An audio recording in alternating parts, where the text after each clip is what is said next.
એટલે કે મહાપ્રભુજીએ આપણને આ બેઉ આજ્ઞા કરી છે.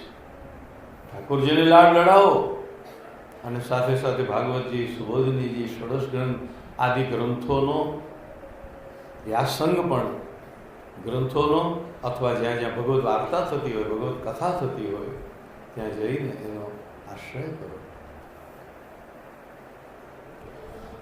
તો ભક્તિનું એક મહત્વનું લક્ષણ છે મહાત્મ્ય જ્ઞાન. મહાત્મ્ય જ્ઞાન થાય એનો અહંકાર ઓગળી જાય છે. હું આ છું એ બધું ભૂલાઈ જાય છે. પ્રભુની આગળ આપણે કાંઈ નથી. અત્યંત દીનતા આવે છે અને એ દીનતાની સાથે સાથે નિર્ભયતા પણ આવી જાય છે કે મારા પ્રભુ આટલા બધા સમર્થ છે તો મારે ડર શેનો. એટલે જ પ્રહલાદના પ્રસંગમાં આપણે ત્યાં પણ ગવાયું, હરિ રાખે તાહે ડર કાકો. પ્રભુ જેની રક્ષા કરે છે એને કોનો ડર? સેજ વિચાર કરો, ડર પ્રહલાદને લાગવું જોઈએ કારણ કે એની પાસે કોઈ વરદાન નથી. અને હિરણ્યકશિપુ નિર્ભય હોવો જોઈએ કારણ કે એની પાસે વરદાન છે.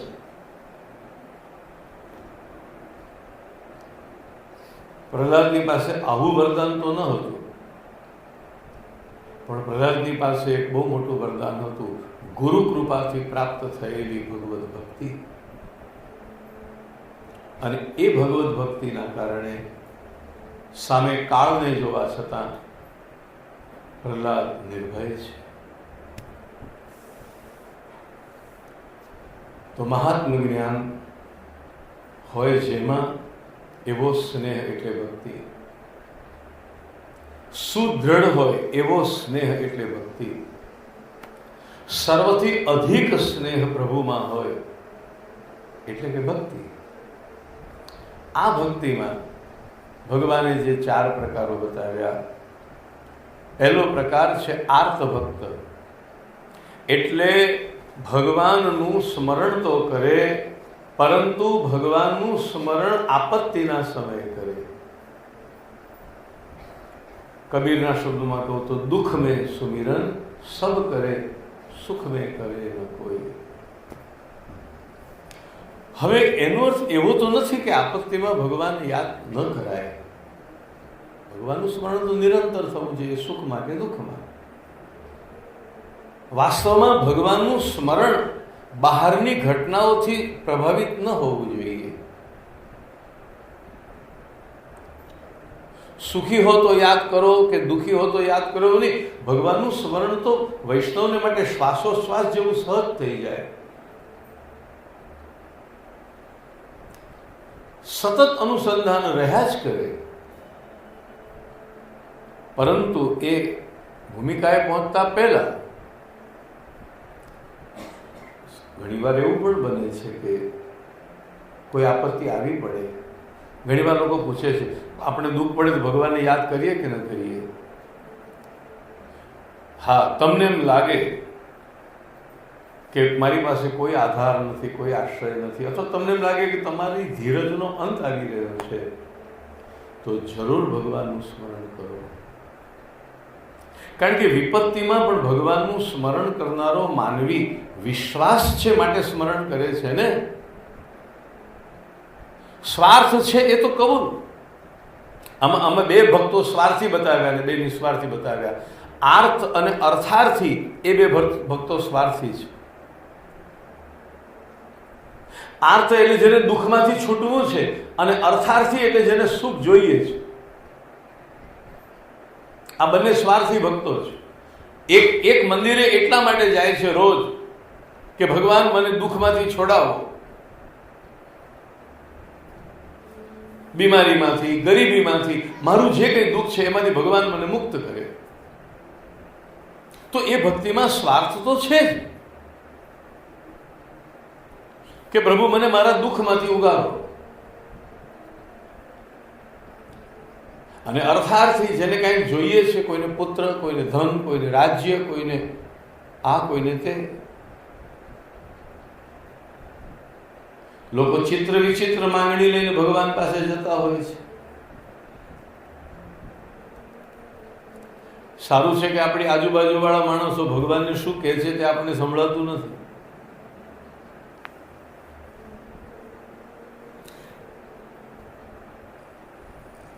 એવી પ્રકારની જુદી જુદી કામનાઓ લઈને ભગવાન પાસે જનારો માનવી, એને પણ ભગવાને ભક્ત તરીકે સ્વીકાર્યો. ભગવાન બહુ ઉદાર છે, કૃષ્ણ બહુ ઉદાર છે. સ્વાર્થથી ભક્તિ કરનારને માટે પણ એ ભક્ત માનવા તૈયાર છે. પ્રહલાદે ના કહ્યું. જરા સરખામણી કરો. ગીતામાં કૃષ્ણ શું કહે છે અને ભાગવતમાં પ્રહલાદ શું કહે છે? ગીતામાં કૃષ્ણ કહે છે સ્વાર્થથી મને ભજે એ પણ મારો ભક્ત તો છે જ. ચતુર્વિધા ભજન તેમાં ઉદારા સર્વ એવે તે એ બધા શ્રેષ્ઠ છે, બધા ભક્ત છે. હું માનું છું ને, ભલે સ્વાર્થ માટે આવ્યો પણ ભક્ત છે. અચ્છા, પણ ભગવાન તો બહુ ઉદાર છે ને એટલે આવું બોલે છે. પ્રહલાદજી જરા કડક સ્વભાવના છે. ભાગવતમાં પ્રહલાદે ભગવાનને કહ્યું, પ્રભુ સ્વાર્થ રાખીને તમને જે ભજે એને હું વેપારી માનું છું, ભક્ત નથી માનતો.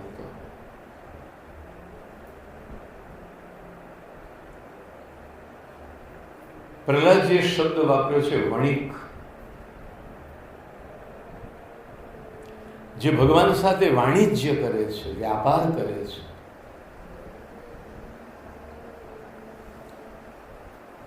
ક્યારેક ક્યારેક જરાક નિરાંત લઈને આપણે આત્મચિંતન કરવું જોઈએ કે આપણે પ્રભુને પ્રેમ કરીએ છીએ, એ પ્રેમ સંપૂર્ણ નિસ્વાર્થ છે કે પછી આ બેમાંથી કોઈ પ્રકારનો સ્વાર્થ છે? કાં તો આપણે કોઈ દુઃખમાંથી ઉગરવું છે અને પ્રભુને ભજીએ છીએ, કે કાં તો પછી ન મળેલું કોઈ સુખ આપણે જોઈએ છે અને આપણે પ્રભુને ભજીએ છીએ. કોઈક વાર નિરાંતે પ્રામાણિકતાપૂર્વક તમારા અંતઃકરણને પૂછો કે હું જે ભક્તિ કરું છું એ ભક્તિમાં કોઈ હેતુ છે કે નથી? જે દિવસે આપણી ભક્તિ અહૈતુકી બની જશે તે દિવસે આપણો ભગવાન સાથેનો તાર બંધાઈ જશે.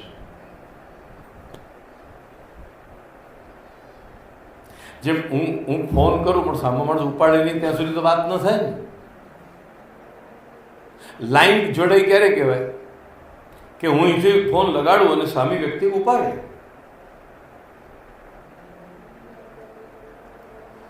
આપણે પ્રભુને પ્રીતિ કરીએ અને સામે પ્રભુની પણ આપણા ઉપર પ્રીતિ થાય ત્યારે ભક્તિનું આખું વર્તુળ પૂરું થઈ જાય છે. આપણી પ્રભુ પ્રત્યેની પ્રીતિ, પ્રભુના હૃદયમાં આપણા માટેની પણ પ્રીતિ,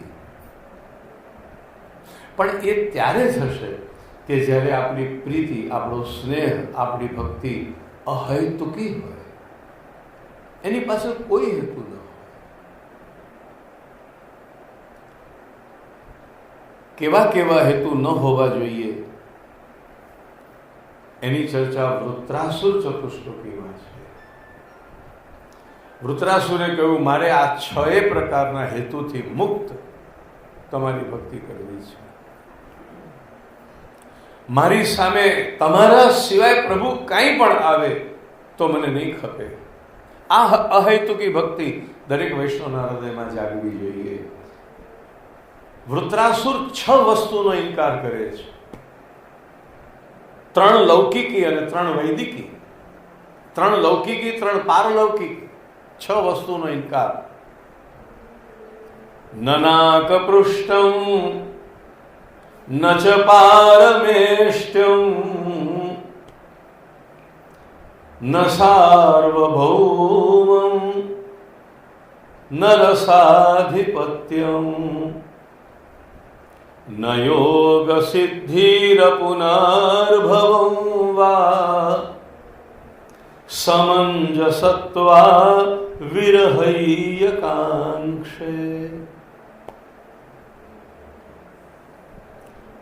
વૃત્રાસુર કહે છે, અને અહૈતુકી ભક્તિનું આ સુંદર ઉદાહરણ, ન નાકપૃષ્ટમ, મારે સ્વર્ગ નથી જોઈતું. ન પારમેષ્ઠ્યમ, મારે બ્રહ્માનું પદ, બ્રહ્માનું સ્થાન, સત્યલોક એ પણ નથી જોઈતું. ન સાર્વભૌમમ, મારે આ પૃથ્વીનું પણ ચક્રવર્તી રાજ્ય નથી જોઈતું. અને નીચે રસાતળ ન રસાધિપત્યમ, રસાતળ પૃથ્વી, સ્વર્ગ અને બ્રહ્માનું પદ.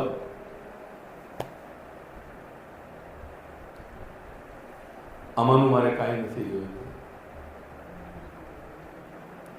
એટલે કોઈ પણ લોકનું સુખ નથી જોયું. પાંચમું કહ્યું ન યોગ સિદ્ધિ. યોગ દ્વારા માનવી અનેક સુખ પામી શકે છે. ભાગવતમાં કર્દમ ઋષિનો પ્રસંગ વાંચજો. કર્દમ ઋષિએ પોતાના યોગ બળથી દેવોને ઈર્ષ્યા આવે એટલા અદ્ભુત ભોગ, સુંદર વિમાન અને કેવી કેવી જાતની દેવોને પાસે ન હોય એવી ભોગ અને સુવિધાઓ પોતાના યોગ બળથી પ્રગટ કરી છે. યોગીઓ ધારે એટલું સુખ ઉત્પન્ન કરી શકે છે, પણ એને સુખની સ્પૃહા જ નથી હોતી ને. એટલે એ સુખથી દૂર રહે છે, સુખ દુઃખ બંનેથી તટસ્થ રહે છે.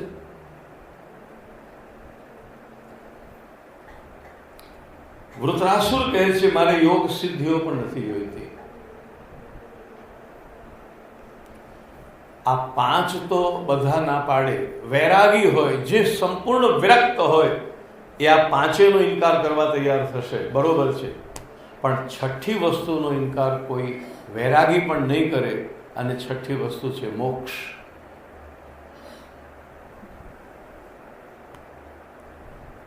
જ્ઞાનીઓ પણ બધી વસ્તુનો ત્યાગ કરે છે મોક્ષ માટે. આલોક અને પરલોકના ભોગનો ત્યાગ કરે છે મોક્ષની પ્રાપ્તિ માટે. કારણ કે શાસ્ત્રમાં તો સર્વોત્તમ પુરુષાર્થ મુક્તિ છે. ધર્મ, અર્થ, કામ અને મોક્ષ. સર્વોત્તમ પુરુષાર્થ મુક્તિ છે. પણ ભગવાનનો ભક્ત બધા કરતા થોડો ઉપર છે. જ્ઞાનીઓ, ઋષિઓ, તપસ્વીઓ આ બધા જ ચાહતા હોય છે મોક્ષને.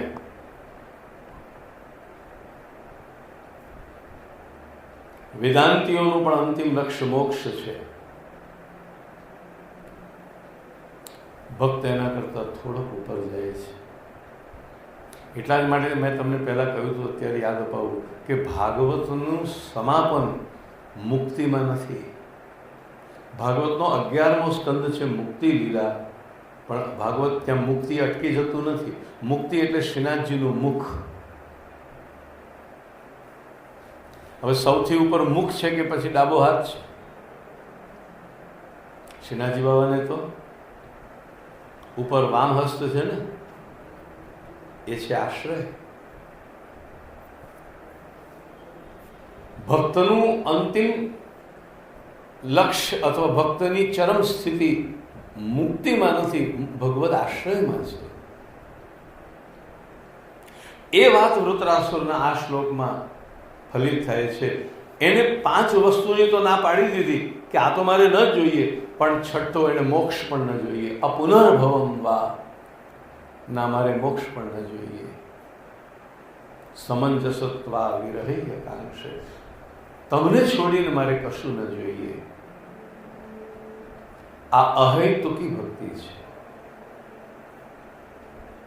આ નિર્ગુણ ભક્તિ છે.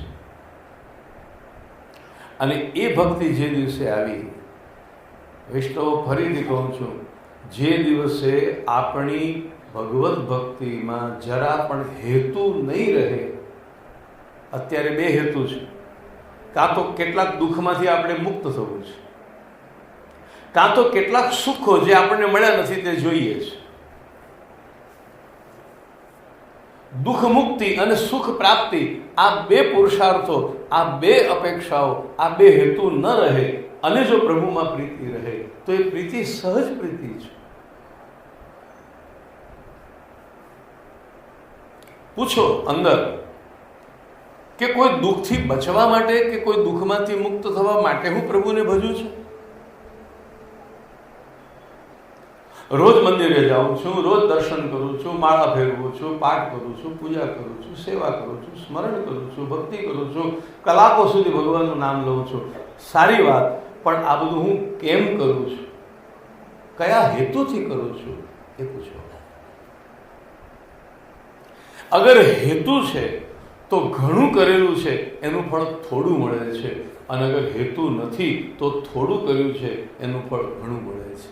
ત્યાં રાઈનું ફળ મેરુ સમાન થઈ જાય છે. હેતુ એને ક્ષુદ્ર બનાવી દે છે.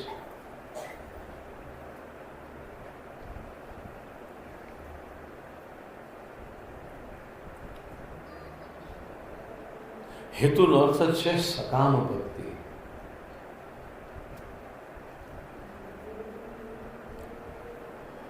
જો તમે ભગવાનની ભક્તિ કોઈ દુઃખમાંથી મુક્ત થવા માટે કરતા હશો તો જેવા તમે દુઃખમાંથી મુક્ત થઈ ગયા એ ભક્તિ શિથિલ થઈ જશે. પછી મંદિરે આવવાના, પછી પૂજા કરવાના કે પાઠ કરવાના કે સ્તુતિ કરવાના, પછી એ બધી વસ્તુમાં ઔપચારિકતા જ રહેશે, બાય હાર્ટ નહીં રહે. દુઃખી માણસ આમ જેટલા હૃદયથી ભગવાનને ગળગળો થઈને પ્રાર્થના કરતો હોય, સુખી થયા પછી એના એ શબ્દો બોલતો હોય, પણ અંદર એ જોડાયેલું ન હોય.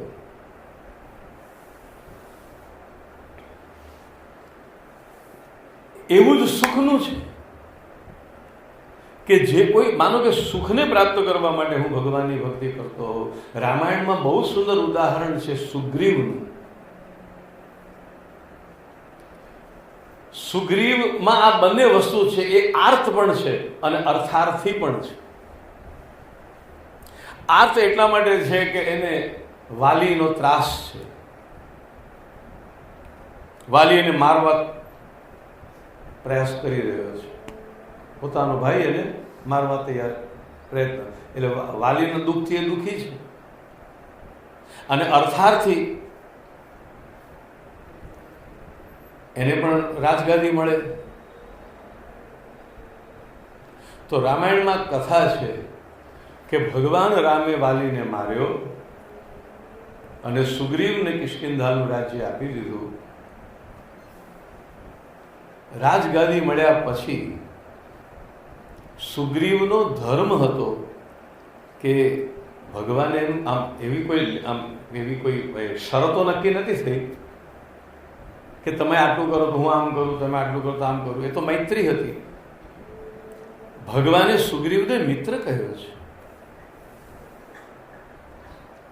કોઈ કરાર ન હતો, કોઈ શરતો ન હતી, પણ એનો ધર્મ હતો કે પ્રભુએ જ્યારે એને આપત્તિમાંથી ઉગારી લીધો અને સંપત્તિનું દાન કર્યું તો પછી એને પ્રભુનું કાર્ય કરવું જોઈએ. સીતાજીની શોધ માટે એ તત્પર થવો જોઈએ. પણ જ્યાં રાજગાદી મળી ગઈ, રાજગાદી મળતાની સાથે બધા જ ભૌતિક વૈભવો પણ મળી ગયા અને સુગ્રીવ પ્રભુનું કાર્ય કરવાનું સાવ વિસરી ગયો. આ આપણી કથા છે. રામાયણમાં અનેક ભક્તો છે, પણ એમાં એકદમ આપણી સાથે બરોબર ફિટ થાય એવો કોઈ ભક્ત હોય ને તો સુગ્રીવ છે. આપણો પ્રતિનિધિ થઈને જો અંદર કોઈ હતો, બીજા બધા ભક્તો તો મહાન ભક્તો છે, હનુમાન કે વાલ્મીકી કે વશિષ્ઠ કે એ બધા તો મહાન ભક્તો છે, પણ આપણે એક સાધારણ માનવી જો આખા રામાયણમાં ક્યાંય મનુષ્યના પ્રતિનિધિ તરીકે કોઈ હોય, બિલકુલ હુબહુ આપણા જેવો કોઈ હોય તો એ સુગ્રીવ છે.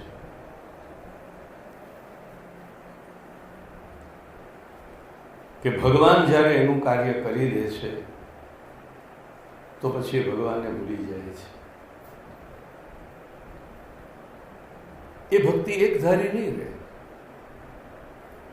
મને દયારામની પંક્તિઓ યાદ આવે છે. પ્રભુ પાસે કઈ નવ માંગીએ,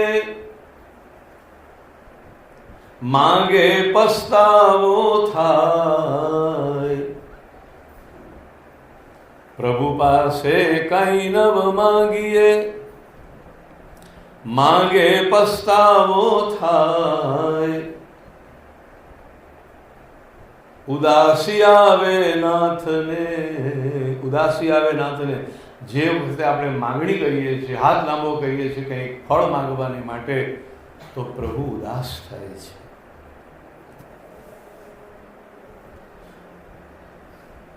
કારણ કે ભગવાનને પછી આપણી ભક્તિમાં સ્વાર્થ દેખાય છે. અને જે ભક્તિમાં સ્વાર્થ છે, જે ભક્તિમાં હેતુ છે, એ ભક્તિ શુદ્ધ ભક્તિ નથી, નિર્મલ ભક્તિ નથી. ભગવાન ઉદાર છે, એને પણ ભક્ત માને છે, પણ એ ઉત્તમ ભક્તિ નથી. અને એના એનું એક કારણ આ જ કહ્યું. એક તો કારણ આ જ છે કે તમે કારણથી ભગવાનને ભજો. બીજું કારણ એ છે કે તમારું કારણ પૂરું થાય એટલે ભગવાન ભૂલાઈ જશે અથવા ભગવાનમાં મન નહીં રહે. કુંતાએ એટલે જ કહ્યું કે પ્રભુ મને તો ડર છે કે સુખ આવેલું પહેલાં તમને ભૂલી જાઉં, તો પછી દુઃખ ચાલુ જ રાખો. ક્યાંક સુખ આવશે અને હું પાછી તમને તમારા દર્શન ચૂકી જઈશ. વિપત્તિ છે તો ભવતો દર્શનમ યત્સ્યાત. વિપત્તિ છે તો સારું છે કે તમારા દર્શન મને થતા રહે છે. અને જો વિપત્તિથી તમારા દર્શન થતા રહેતા હોય તો ભલે વિપત્તિ રહે. જેનાથી તમારા દર્શન સંભવે એ માટે હું તૈયાર છું. સંપત્તિથી સંભવે તો સંપત્તિથી, વિપત્તિથી સંભવે તો વિપત્તિથી. મને એની સાથે કોઈ સરોકાર નથી કે શેનાથી થાય. મને તો એ છે તમારા દર્શન મને નિત્ય થતા રહે. દુઃખ કરાવે છે દર્શન તો ચલો દુઃખ મંજૂર છે. અને સાંભળો, દુઃખ અગર ભગવાનના દર્શન કરાવતું હોય તો એ દુઃખ નથી, સુખ છે. અને સુખ યદિ ભગવાનને વિસરાવી દેતું હોય તો એ સુખ નથી, એ સંકટ છે. વિપદો નૈવ વિપદ, સંપદો નૈવ સંપદ. એટલે આપણે પ્રભુને ભજીએ છીએ કોઈક દુઃખની નિવૃત્તિ માટે કે કોઈ સુખની પ્રાપ્તિ માટે ન ભજીએ તો એ ઉત્તમ છે. ભક્તિ અહેતુકી હોવી જોઈએ. આ વાતના સમર્થનમાં આમ છેલ્લે જે પેલો સ્ટેમ્પ મારીએ ને એમ છેલ્લે હું શ્રી હરિરાયજી મહાપ્રભુજીનું વાક્ય વચનામૃત આમ છેલ્લે સ્ટેમ્પ તરીકે મૂકું છું. શુદ્ધ ભાવ પ્રભો સ્થાપ્યો. ભગવાનનો શુદ્ધ ભાવ રાખો. તસ્ય સેવામ પ્રકુર્વીત યાવત જીવમ સ્વધર્મતઃ ન ફલાર્થમ ન ભોગાર્થમ ન પ્રતિષ્ઠા પ્રસિદ્ધ. મનમાં કોઈક હેતુ આવી જાય, મનમાં કોઈક લાલચ આવી. ઘણી વાર તો લોકો બોલવામાં એવી ચતુરાઈ કરે. આહા, ભગવાને પણ હસવું આવ્યો આપણી ચતુરાઈ ઉપર. ઘણી વાર લોકો આવું બોલતા હોય છે, આપણે ઠાકોરજી પાસે કશું માંગતા નથી. ભગવાન પાસે શું માંગવાનું હોય? ભગવાન પાસે માંગવાનું હોય જ નહીં. ભગવાન પાસે અમે તો કંઈ માંગતા નથી, બસ આ જે છે એમને એમ ચાલતું રહે, બધું બરાબર રહે એટલે બસ.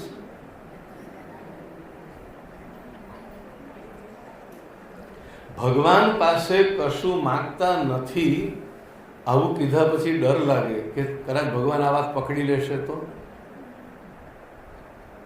તારી પાસેથી મારે કાંઈ જોઈતું નથી. ભગવાન કે હાશ ચાલો હું છૂટ્યો એમ કે ભગવાન છૂટા થઈ જશે તો એમ કેમ છોડી દેવાય?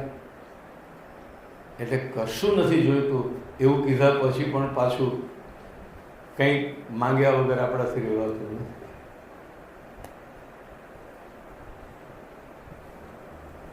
કોઈ દિવસ પ્રભુ પાસે, હા, પ્રભુ પાસે પ્રભુનો પ્રેમ માંગો. એ સકામ ભાવ નથી, એ સ્નેહનું લક્ષણ છે. ઠાકોરજી પાસે દર્શન આમ તો જોવા જાવ તો આખા ગોપી ગીતમાં માંગણી જ છે. દેહી દેહી આખું ગોપી ગીત માંગણી તો છે. દૈત દૃશ્યતામ દીક્ષુતાવકા ત્વયિ ધૃતા સવ ત્વામ વિચિન્વતે વિતર વીરનસ્તે ધરામૃતમ શિરસી દેહિન શ્રીકરગ્રહમ ત્યજમનાચન ત્વસ્પૃહાત્મના ગોપી ગીતમાં માંગણી છે, પણ એ સ્નેહનું લક્ષણ છે. ભગવાનની પાસે સ્નેહની ભાષા હોવી જોઈએ, સ્વાર્થની ભાષા નહીં. આ માંગણીમાં સ્નેહ છે, સ્વાર્થ નથી. આપણે આવું કેમ માંગીએ છીએ?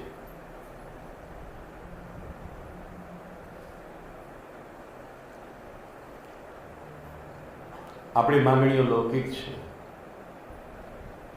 અને એટલા જ માટે આપણી ભક્તિ હજી શિથિલ છે. અનેક વાર લોકો પૂછે, અમે આટલા બધા વર્ષોથી ભક્તિ કરીએ છીએ પણ અમને કેમ કંઈ અનુભવાતું નથી? કારણ એમાં હેતુ છે. પાણી ભરભર કરો છો અને નીચેથી વહી જાય છે. તો તમે કહો આટલા બધા વખત અમે ભરભર કરીએ છીએ પણ આ કોઠી ભરાતી કેમ નથી?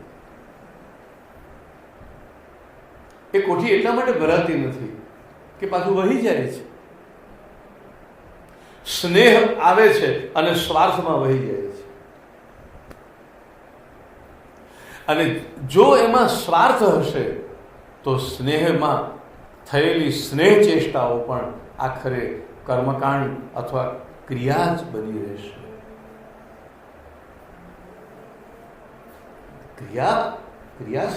ક્રિયાને હેતુ સાથે બહુ મહત્વનો સંબંધ છે. એક ડોક્ટર આવીને દર્દીના શરીર ઉપર હાથ ફેરવીને પૂછે, કેમ છે, કાલ કરતા કેવું છે? એ ડોક્ટર તરીકે પૂછે છે. અને માં આવીને જ્યારે દીકરાના શરીર પર હાથ ફેરવીને પૂછે છે, બેટા કાલ કરતા આજે કેવું લાગે છે? એ બેમાં ફરક છે.